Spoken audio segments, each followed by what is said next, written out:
Bond Body Lotion. Medicated to work as hard as you do. Reports from the war. We're with the troops overseas. Next, DT. President Bush says we're still under attack, with 4 additional suspected cases of anthrax today. The post office says it cannot absolutely guarantee your mail is safe. What is your government doing about this? The new Homeland Security Director brings us the latest in an exclusive CBS Evening News interview. A Pentagon warning the Taliban may fight back with a monstrous act against their own people. And millions of refugees, hungry, sick, and desperate with winter ahead.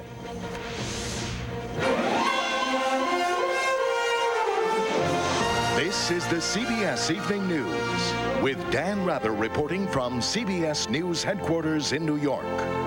Good evening. The White House said today your mail is overwhelmingly safe. The Postal Service said it cannot absolutely guarantee that and recommended that if you're worried, you wash your hands after you handle your mail. And as still more suspected cases of anthrax were announced, everyone in America wants to know, what is the government going to do about all this? We put that question to the Director of Homeland Security, and we will have the answer for you in a moment. But we begin our coverage tonight with CBS's John Roberts on the latest suspected infections.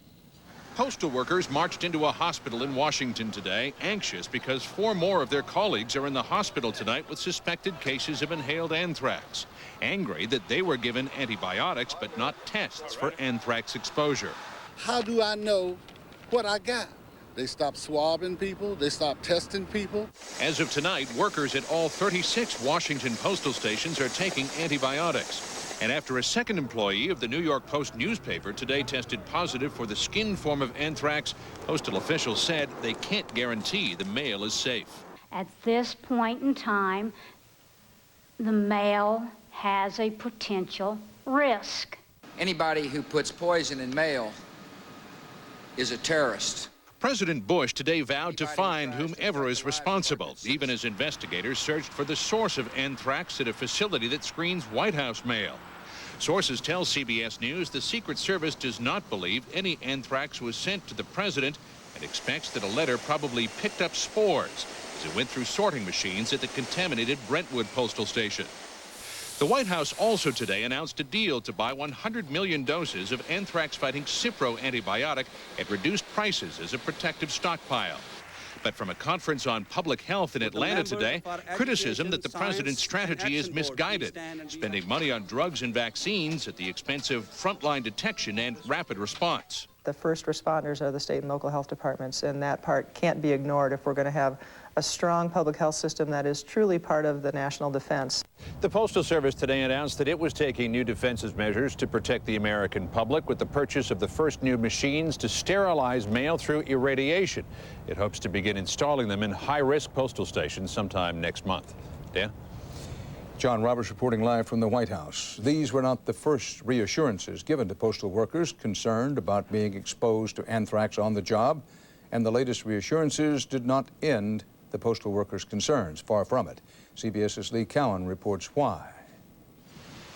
In Trenton, New Jersey, the anthrax learning curve has been dangerously steep. Even though workers at this facility were initially told not to worry, investigators announced they're now finding anthrax in 1 out of every 3 places they test. Odds that have other New Jersey postal workers unwilling to gamble. Who wants to be the one that is the one that catches it? Who wants to be the one that inhales it and then, okay, now we're going to test everybody? Nobody wants to be that person. Much of the mail diverted from that tainted Trenton facility is now being sorted here at another nearby plant. And although workers have been asked to be tested, the response has been the same. Don't worry. Until there's a definite word, Danielle Molino says she won't return to work. You're now going to risk your job, essentially, by not going back because you're so afraid of what might be in there. Well, I think my life is worth more than my job. I can always find another job. Legally, postal workers can't strike, but union officials in New York are now warning postal authorities that sick-outs are possible. We are telling them, if they feel unsafe working in these facilities, then they should not come to work. In New York, where no mail carriers are known to be infected, the Postal Service will be offering Cipro to some 7,000 employees. But it's being given without any testing, precisely what the government warned against just a week ago. All across the country, the response to anthrax seems as confusing as the disease. Although gloves and masks have been provided, many postal workers choose not to wear them, and those who do complain they aren't trained how to use them. In Hawaii, those running sorting equipment were initially told they couldn't wear gloves for fear they might get caught in the machinery. Some call them growing pains in the new war on terror, but health officials admit these pains can kill. So far, New Jersey health officials haven't decided whether to do more sophisticated environmental testing, but few in the post office would argue that more isn't better than less. Lee Cowan, CBS News, Hamilton, New Jersey. With public concern and criticism growing about the government's response and lack of response to the anthrax attacks, I talked one-on-one late today with the new Director of Homeland Security, Tom Ridge. Mr. Director, Governor, you just come out of a rather hastily arranged meeting with President Bush. What's the news out of it? Well, we were talking a little bit about the response of the public health community to the anthrax crisis. We think they've done an exceptional job. Obviously, we mourn the loss of some lives. And one of the things that we're challenged with is that there aren't too many clinical studies on anthrax, and so we are kind of learning as we go along. It hasn't been that long ago you were a governor, and you know the feeling among the public that Washington is frequently out of touch. Now, when you say that you and the president are very pleased with the response to anthrax, you must be aware that a lot of people around the country are saying, listen, they bobbled this thing in the beginning, they haven't done a good job. Well, I would say very respectfully, even though there's a tremendous amount of anxiety around anthrax, the public health community, we believe, in this country has saved hundreds, if not thousands of lives. And we are learning as we go along. One of these challenges is non-state terrorism. And one of the challenges within that effort is dealing with this anthrax delivery through the mail system. Mr. Director, you're aware that rightly or wrongly, there have been people who have expressed outrage about what they see is the inequity between the way people in the Congress and their staffs were handled in the early stages of the anthrax threat and the blue-collar workers who work at the post office. Would you address yourself to that? Yes, I will. I don't think that the healthcare professionals at either site, either dealing with the challenges on the Senate office building or at Brentwood, did anything other than exercise their best scientific judgment based on what they knew at the time. I'm absolutely, positively, 1,000% convinced that they weren't looking at the collar of the shirts, whether it was a white collar or blue collar challenge. They were looking at a medical challenge, and they did their very, very best. And you do or do not categorically deny that preferential treatment was given to politicians and those who work for politicians? I just, Dan, I regret that whole notion has come into the public discussion. I don't think if you saw and you talked to the men and women involved in the public health delivery system, the doctors, the emergency technicians, they are dealing with lives every single day and the potential for fatalities and the potential to save lives. And they make those very difficult decisions based on very little scientific evidence. It wasn't until a couple weeks ago that the public health delivery system even had to think about the challenge, the 21st century challenge of anthrax delivery, spores of anthrax being delivered and disseminated in the mail. Mr. Director, I want to pick up follow up on something you said earlier. You said we're dealing with 21st century non-state sponsored terrorism. Right. Is that the collective judgment of yourself and the president and those around him that what we are dealing with is non-state sponsored terrorism? Well, it's pretty clear that the non-state terrorists were involved in turning airplanes into missiles, and there's no credible evidence linking the anthrax dissemination to bin Laden. But a lot of people probably have reached their own conclusions before the FBI and the Attorney General have concluded their investigations. And that is more my opinion than anybody else's, but I think it is an opinion that, at least for the time being, absent other information, is probably shared by a lot of Americans. It isn't just coincidental. Experts in biowarfare say there are really only 3 countries capable of producing the kind of anthrax that has come through the mails here: Russia, Iraq, and Great Britain, besides the United States. And does that, or does it not, narrow the list of suspects of where this came down pretty finely? Well, it's my understanding, Dan, that there have been that getting access to anthrax spores isn't necessarily limited to the public operation of 3 or 4 different countries. I mean, the spores themselves in different forms are available in research and can be extracted. It certainly narrows internationally the options if somebody was to go in and secure some samples from a public laboratory or a military establishment. Those Americans who are at home and saying, well, I hear what the director is saying, but I'm a little concerned about my mail at home. What say you? Be alert, be on guard, be cautious, and if you follow those tips, you can feel secure that if you do your job and the post office does their job, we hold the possibility of exposure to a minimum. Governor, Mr. Director, I appreciate your time. Thank you very much. Yes, sir. And editor's note, perspective is vital on the anthrax story.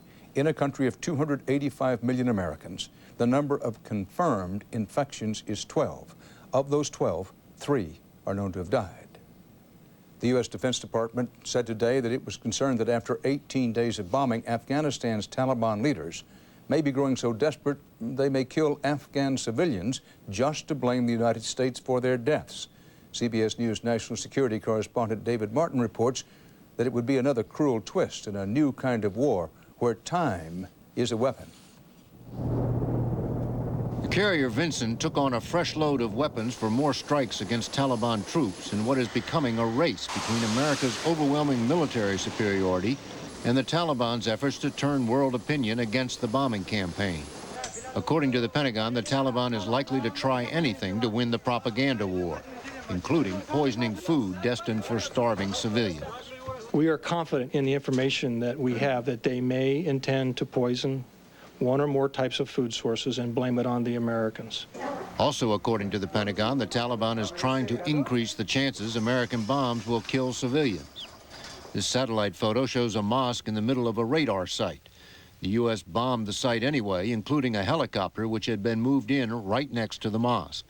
The Taliban can't fight back, but it can hunker down. I am a bit surprised at how doggedly they're hanging on to power. U.S. officials say the Taliban is just trying to survive for another month when both the Afghan winter, which will make military operations physically more difficult, and the Muslim holy month of Ramadan, which will make them politically more difficult, begin.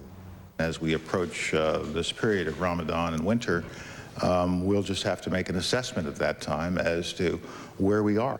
There's no question the U.S. holds all the military cards, but the test of wills is still undecided. David Martin, CBS News, the Pentagon. The United Nations World Food Program said today it is buying snowplows to clear roads in Afghanistan this winter for convoys that will carry more than 50,000 tons of food each month for up to 6 million Afghans. CBS's Alan Pizzi reports tonight help is also needed for millions more huddled in refugee camps along the Afghan-Pakistan border.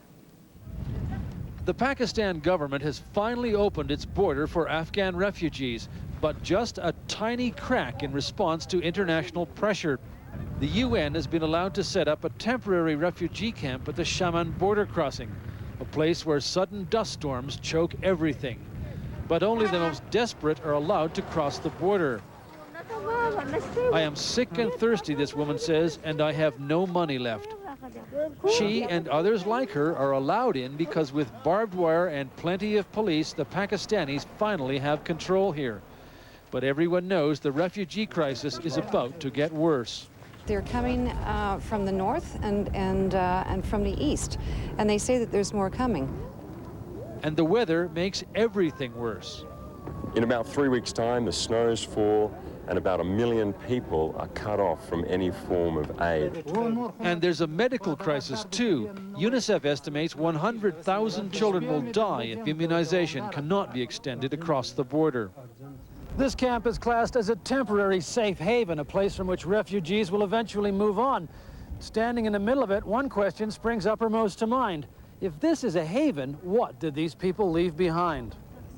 Abdul Moamin said the terrifying thunder of American bombing drove him and his family to walk 5 days and then spend the last of their money on a 2-day car journey to get here. He blames the Taliban. In the last 2 years, they became unbearable, he says, and they caused the bombs to come. Alan Pizzi, CBS News, Shaman border crossing. Coming up next on the CBS Evening News, Eye on America, how and why the anthrax attack is turning out to be at least somewhat more lethal than it first appeared. Mom, how many Tums did you take right in front of the wedding planner? You snuck one, too. It was a Pepsid Complete. Is that the same as Pepsid AC? No, there's nothing else like Pepsid Complete.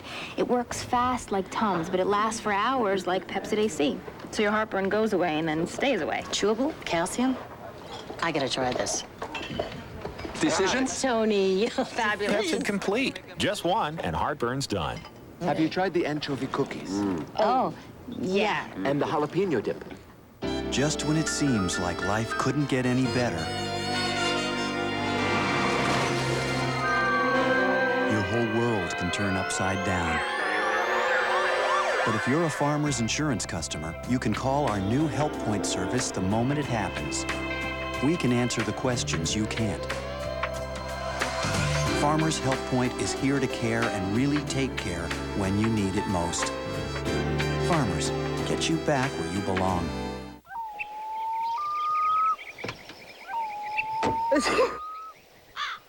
Yesterday, allergies took you out of it. Today, Allegra can help bring you back. Only Allegra has fexofenadine for once daily relief for people 12 and older. Side effects include headache, upper respiratory tract infection, and back pain. Call your doctor now for more information. Allegra, enjoy your world. Can you reach it? When my guys want cookies, It's moving. Hey guys, there's something better. I have a little secret surprise. These Pillsbury ready-to-bake cookies, they couldn't be any easier. I just place them and bake them. Look what I've got. But you know what the best part is? The boys get warm, gooey cookies. And as for me, well, I have more time to hang out with my guys. Pillsbury, my heart to yours. You know, when a toilet bowl overflows over the floor, it's not a nice thing. You could have a lot of trouble with your septic if you don't maintain it. It could also back up on the lawn. It's cheaper to maintain your septic system. The bacteria and enzymes in Rid-X help prevent septic backups. Use Rid-X once a month. 29, 30. 30. Now at Red Lobster, you can get 30 mouth-watering shrimp for just $9.99. Red Lobster, go overboard. In tonight's Eye on America, we're going to try to clear up at least some of the confusion about anthrax. As U.S. Surgeon General David Satcher said today, and I quote, "I'm worried that we're being attacked and we don't fully understand the attack." A lot of other Americans feel the same way. CBS's Bob Orr has been looking into how and why the anthrax attack is turning out to be more dangerous than previously thought.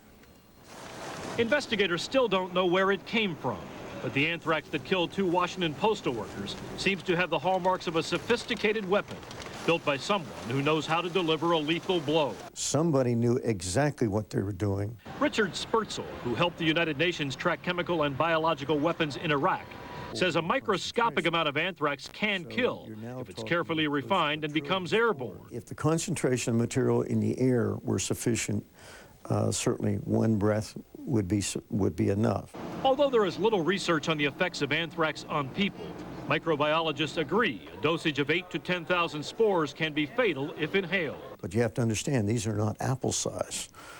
So the quantity actually inhaled, you would never know. So 8,000 to 10,000 spores is a speck of dust in the air? Probably less. Finely ground anthrax, when whipped into the air, is virtually invisible. Each spore can be no bigger than 5 microns, about 1/10 as wide as a human hair, if it's to infect a person's lungs. Larger spores can be harmlessly trapped in nasal passages. Name, social security number. That appears to be what happened on Capitol Hill. More than 24 staffers tested positive for exposure, but not infection, after the anthrax-laced letter was opened in Senator Daschle's office. Again, microbiologists say that anthrax appears to have been produced by a pro. The fact that 31 or 33 humans had spores in their nose following the opening of an envelope suggests that the material was pretty well done. The potency of the anthrax has experts worried about what could happen next. They warn that any person or organization capable of turning out this anthrax may be able to produce a more lethal biological weapon. Bob Orr, CBS News, Washington. There has been a serious security lapse at the New Orleans airport. A man who had a loaded gun in his briefcase got through checkpoints and boarded a Southwest Airlines flight yesterday to Phoenix. The man says he realized he had the gun after takeoff and handed it over to a flight attendant. When the plane got to Phoenix, the FBI questioned the man and released him.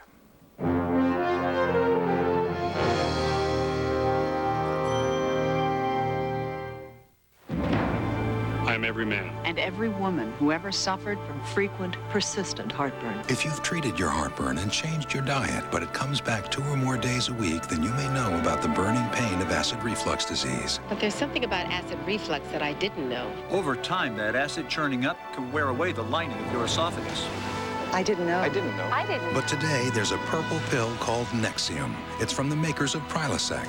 Just 1 prescription Nexium a day gives many people complete resolution of heartburn symptoms. That could mean complete heartburn relief. And importantly, Nexium is also proven to heal erosions in the esophagus caused by acid reflux. Only a doctor can determine if you have this damage. Other serious stomach conditions may still exist. The most common side effects of Nexium and Prilosec are headache, diarrhea, and abdominal pain. So talk to your doctor and call this number for more information and for a free trial certificate for Nexium. Relieve the heartburn, heal the damage. It's possible with today's purple pill called Nexium. I ate Quaker oatmeal for 30 days. It actually works to remove cholesterol from your body. Cleans it right out. Helped me wash away 24 points. It's a classic. Quaker oatmeal warms you heart and soul. This weekend, Enterprise Rent-A-Car announces special low rates from just $9.99 a day. Friday till Monday from just $9.99 a day. Pick Enterprise. We'll pick you up. 1-800-RENT-A-CAR. If I had a man like Hefty. If I had a man like Hefty, he'd always be coming up with new ways to impress me. Introducing Hefty the Gripper, the first kitchen bag with a stretch and grip top so it hugs the can and won't slip. Oh, and he'd know how to hold on tight. Then he wouldn't cave under pressure. Nothing's made like the Gripper. It stretches, grips, and stays put so it can take it like a man. And when I'm done with him, ciao, baby. Bye-bye. So long. The Gripper. New from Hefty. The strong, dependable type. Your eyes need nutrition as well as the rest of your body, so Centrum and Centrum Silver added lutein to help maintain your precious sight. Now your eyes, your toes, and everything in between are covered by Centrum and Centrum Silver. More complete from A to Zinc. Tired of struggling down glass after glass of powdered fiber for regularity? Consider refreshing glasses of water with FiberCon tablets, a whole lot easier to take. And every bit as effective as powder. FiberCon, refreshingly easier to take. The anthrax vaccine. It's out there, but who's getting it? Tomorrow, we'll ask the experts and take a look at a possible new vaccine on the CBS Evening News with Dan Rather. In the Middle East today, at least 11 Palestinians were killed in sharp new clashes with Israeli forces in the West Bank. Some of the worst fighting was in Bethlehem, where a hotel caught fire. Prime Minister Ariel Sharon reportedly has called a meeting tomorrow to discuss possibly withdrawing his troops and tanks from Palestinian-controlled territory. In Washington, Congress got back to serious legislative business today. The House passed the anti-terrorism bill. It would expand federal powers to conduct surveillance and wiretaps and to detain suspects without charges. Final approval is still required by the Senate. There's a new push for the air travel security bill, but House Republican leaders still oppose a Senate provision to put federal workers working at airport security. And late today, the House passed a controversial $100 billion plan to try and stimulate the economy. It may face tough going yet in the Senate. Two of America's best-known companies announced job cuts today. Kodak is eliminating as many as 4,000 on top of 3,500 announced in April. Sears is cutting 4,900 jobs. Tech stocks led a Wall Street rally today. The Dow gained 5.5 points, the Nasdaq 27. We'll have more CBS News for you in a moment.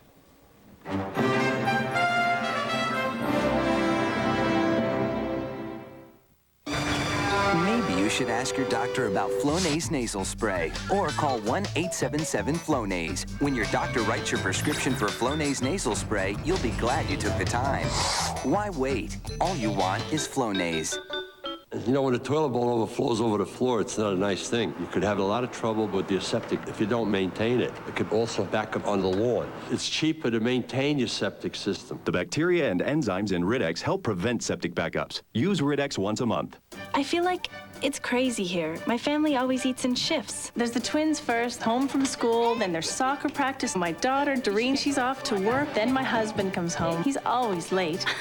Thank goodness I found this new kind of dinner roll from Pillsbury. From the freezer. I just take out what I need, 2 or 10, throw them in the oven, and bake them up in minutes. It's perfect because I have everything ready whenever they decide to show up. Authentic home-baked classics. In the freezer. I don't know what I'd do without them. Wonder what's going on in your local public schools? Take a look. Teachers, parents, and support professionals are working together to make learning come alive. Teachers inspire our kids to reach new heights, whether it's helping students master the alphabet or explore new worlds on the computer. Our teachers are leading the way. Today, more than ever, we need public schools that work for every child and to teach the values that make America strong. Finally got out of college. Finally got a job. And then? Marriage. Now what? Kids. What? And a house. How many bedrooms? And appliances.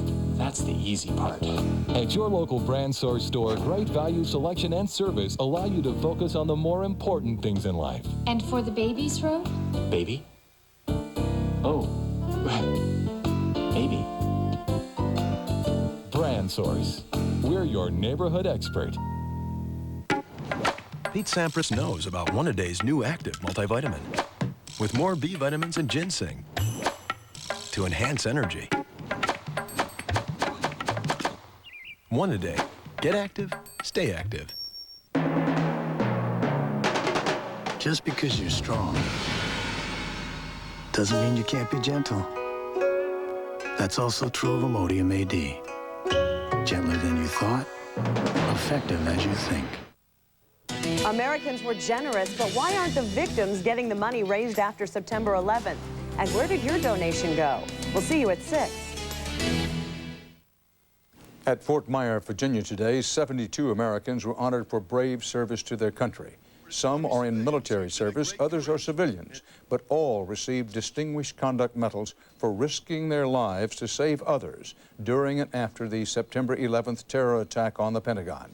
Army Secretary Thomas White said they are examples of U.S. troops battling terrorism who must be, quote, strong in will, unyielding in spirit, decisive in action, and certain of victory. And that's part of our world tonight. I'll be back later here on CBS with 60 Minutes 2. In his first interview, Transportation Secretary Mineta offers a harrowing glimpse inside the White House bunker on September 11th. And Paul McCartney. He helped raise millions for victims and their families. Now he talks candidly about his own loss. We invite you to join us for 60 Minutes 2, coming up quickly tonight at 8, 7 Central. And we invite you to join us at the usual time tomorrow for the CBS Evening News. Dan Rather reporting. I'll see you soon on 60 Minutes 2. For news 24 hours a day, CBS.com on the internet and on our interactive partner, America Online, at keyword CBS News.